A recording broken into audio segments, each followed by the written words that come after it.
Hello, class 7th, all the ICSE students. Welcome back to my channel, and I'm back today with another video which is on biology respiration in plants. So आज की biology बहुत ही ज़्यादा interesting होने वाली है क्योंकि technically हम आज पढ़ने वाले हैं एक quantum part. Yes, I am saying this correct because ये जो पार्ट्स होते हैं और ये जो प्रोसेस होते हैं ये बहुत ही छोटे छोटे चीज़ों में लिए जाते हैं। तो आज हम पढ़ने वाले हैं रेस्पिरेशन इन प्लांट्स। ओके, तो हम बात करते हैं रेस्पिरेशन इन प्लांट्स की, बट उससे पहले मैं एक चीज़ क्लियर करना चाहती हूँ आपसे कि मैं कौन सी बुक फॉलो कर रही हूँ। सो currently I'm using this book which is from Ratna Sagar. It is revised edition of Living Science Biology class 7th ICSE curriculum. So ये बुक मैं फॉलो करी। अगर आपको इस बुक का लिंक चाहिए तो आप फ्लिपकार्ट पे जा सकते हैं एंड वहाँ से ये आपको अमेज़ॉन या फिर ईज़िली कोई भी लोकल बुक डिपॉट पे भी मिल जाएगी। सो अगर आप क्लास 6, 7, 8, 9 के लिए खोज रहे हैं तब भी ये बुक वहाँ पे अवेलेबल है। तो विदाउट एनी फर्दर डू हम अपना स्टार्ट करते हैं आज का टॉपिक। ओके, सो हमारा आज का टॉपिक है रेस्पिरेशन इन प्लांट्स। तो हमारे पास रेस्पिरेशन इन प्लांट्स हमारे पास आता क्या है, तो उसमें हम बात करते हैं कि रेस्पिरेशन फोटोसिंथेसिस से इंटरक्टली कैसे कनेक्टिव होता है। तो फोटोसिंथेसिस में हम क्या समझते हैं कि मोस्टली स्टोमाटा से ही कोई चीज़ प्रेजेंस होती है। ओके, स्टोमाटा के ही कारण हर चीज़ टेक करती है, प्लेस लेती है। तो उससे क्या फ़ायदा होता है हमारा और उससे क्यों होता है, चलिए हम इसको भी जानते हैं। तो जब हमारे पास फोटोसिंथेसिस होता है तो हमारे पास बेसिकली एक प्रोडक्ट निकलता है जिसका नाम होता है O2। ओके, तो हमारे पास हमेशा एक प्रोडक्ट निकलता है जो हमारा होता है O2। ठीक है, ये हमारा निकलता है फोटोसिंथेसिस के दौरान, और ये फोटोसिंथेसिस के दौरान निकलता है, पर ये किस जगह यूज़ होता है, ये रेस्पिरेशन में यूज़ होता है। अब बहुत बच्चे ये सोचते हैं कि ऐसा क्यों होता है, क्यों मैम ऐसा, मतलब O2 तो निकल गया ना, अब ये रेस्पिरेशन में कैसे यूज़ हो रहा है। तो बच्चा इसलिए यूज़ हो रहा है क्योंकि O2 की ज़रूरत पड़ती है किसी भी मॉलिक्यूल को ऑक्सीडाइज करने के लिए। ओके, तो जब कोई मॉलिक्यूल ऑक्सीडाइज होगा तभी जाकर उसमें से ATP निकलेगा, जिसे हम कहते हैं एडेनोसिन ट्राइफॉस्फेट। पर अभी हम ये सारी चीज़ें नहीं डिस्कस करते हैं। सबसे पहले हम ये बात करते हैं कि बेसिकली रेस्पिरेशन होता क्या है। Respiration is a process of breaking down glucose to release energy. It is called respiration. Glucose break down after it combines with oxygen. मैंने यही पॉइंट आपको समझाने की कोशिश की थी कि जब हमारा जो वो होता है ग्लूकोज जो होता है, जब वो टूटता है, ब्रेक होता है, तो उससे एनर्जी रिलीज़ होती है। कब ब्रेक होता है, जब वो ना ऑक्सीजन है, ये समझो ये ग्लूकोज है, इसको मिला देंगे, ऐसे कुछ उम्र कर देंगे, उसके बाद से उसमें से ये टूटा, उसके बाद से उसमें से एनर्जी रिलीज़ हुई। ठीक है, अब हम बात करते हैं कि फोटोसिंथेसिस और ये सारी चीज़ें कहाँ, फोटोसिंथेसिस, ट्रांसपिरेशन, रेस्पिरेशन, तीनों चीज़ें हमारी मोस्टली होती हैं स्टोमाटा से। ओके, तो आपको ये याद रखना है कि यह स्टोमाटा से होती है। एंड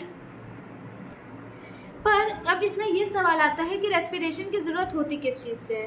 तो रेस्पिरेशन की ज़रूरत क्यों होती है, क्योंकि जो लिविंग ऑर्गेनिज्म होते हैं उनको एनर्जी चाहिए होती है फिजिकल और वेरियस मेटाबॉलिक एक्टिविटीज़ के लिए, क्योंकि हम इंसान खुद हैं। और ये बात हमने क्लास 6 में पढ़ी है कि रेस्पिरेशन ह्यूमन में भी होते हैं, लेकिन हमारे अंदर भी सेल में प्रेजेंट सेल में ही वो लेते हैं प्लेस। पर अंतर क्या होता है कि यहाँ पे उस स्टोमाटा से लेते हैं, हमारे यहाँ रेस्पिरेटरी ऑर्गन से लेते हैं।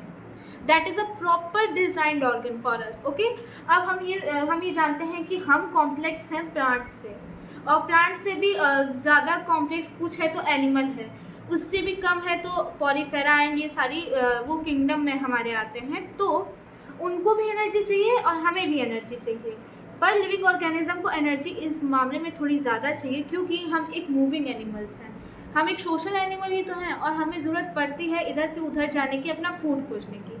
ठीक है, तो how glucose comes, the plants prepare their food in terms of complex organ molecules, organic molecules of carbohydrate.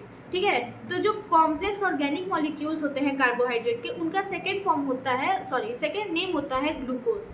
तो फोटोसिंथेसिस के दौरान हमारे पास एक ग्लूकोज आता है। ग्लूकोज मैम होता क्या है, ग्लूकोज एक टाइप का शुगर होता है जो प्लांट्स पे स्टोर किया जाता है स्टार्च के फॉर्म में वेरियस पार्ट्स में, ताकि अब मेरे पास एक पौधा है। ठीक है, समझ लेते हैं कि मेरे पास यहाँ पे, मैं आपको एक एग्जांपल दे रही हूँ कि अभी मेरे पास अवेलेबल नहीं है एक पत्ता।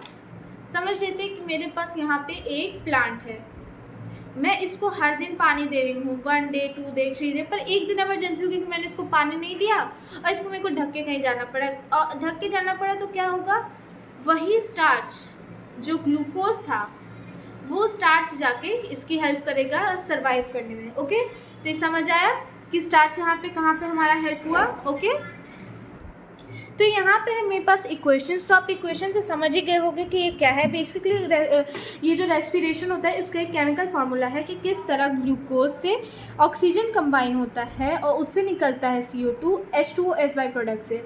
अब आपको एक चीज़ पता चली कि यही दो चीज़ें, ये CO2 और H2O हमारे फोटोसिंथेसिस में कितने काम आए थे, पर ये एस बाई प्रोडक्ट्स निकल रहे हैं प्लस एनर्जी के साथ, जिसे हम कहते हैं ATP, एडिनोसिन ट्राइफॉस्फेट और एडेनोसाइन ट्राइफॉस्फेट, जो भी आप कहना चाहो। तो energy is stored in ATP। अब मैम ATP क्या होता है, तो जो एनर्जी होती है वो एक मॉलिक्यूल में स्टोर होती है, ठीक है। तो उसी मॉलिक्यूल को हम कहते हैं energy rich ATP molecules.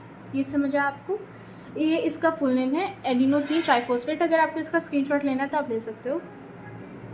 Here अब हम बात करते हैं कि ऑक्सीडेशन कैसे होता है। By oxidation of one molecules 38 ATP are produced. The ATP molecules that are stored in cell can be broken down in any time.